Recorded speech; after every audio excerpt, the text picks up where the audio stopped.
if you have a patient who comes in and is experiencing these things, what are you doing differently as a psychiatrist than what a standard psychiatrist might do in their evaluation and treatment process? Well, the first thing that makes me different is that I'm going to listen to them. I'm going to talk. I'm going to hear what they have to say about the coincidences because I'm curious about them. What, what, what do they mean by them? How do they experience them? Um, and it's important in all this for EPRC and coincidences to recognize the range of presentations of what we might call being overwhelmed by coincidences or being bothered by coincidences, being somehow disturbed by them. There's a full range of them.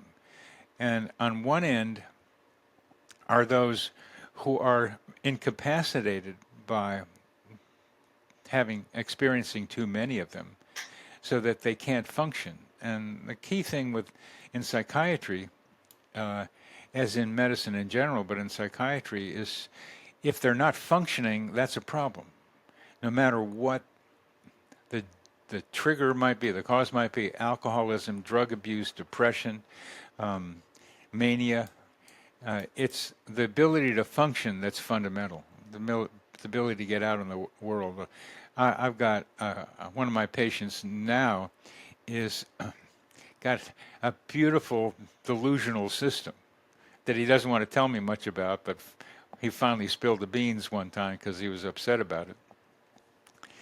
And he was refused admission because he was so calm and clear and relatable.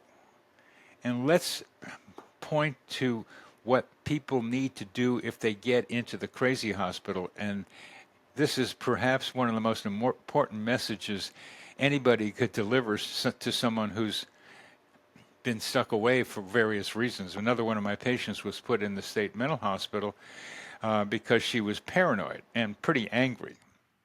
She's got things to be angry about. And the world collapsed on her, and she spent, I don't know, 10 weeks, 15 weeks in a very awful circumstance till we could kind of like pry her out of there. That she didn't get out of there until she started behaving herself. Hey, please behave like you can behave. I tell her on the phone. Don't be so mad at everybody all the time. It doesn't help. Eat their bad food, help other patients, act like a normal person for a while. That'll help a lot. Mm-hmm. That helped her get out of there. So these are to illustrate is that from a psychiatric perspective, we want to see people functioning. And that means taking care of themselves and being able to relate to other people in a reasonably socially acceptable way. So that's fundamental of anything that we would be very concerned about people. The next level, if they're experiencing lots of meaningful coincidences. So how are they being affected by their meaningful coincidences? So one woman calls me up, wants me to be her therapist because she has a lot of synchronicities and her therapists that she's had don't want to hear about them. Mm. So and they're important to her. They're not fundamental to her, but they're important to her. And she wants to tell me about them and see what meaning there could be in.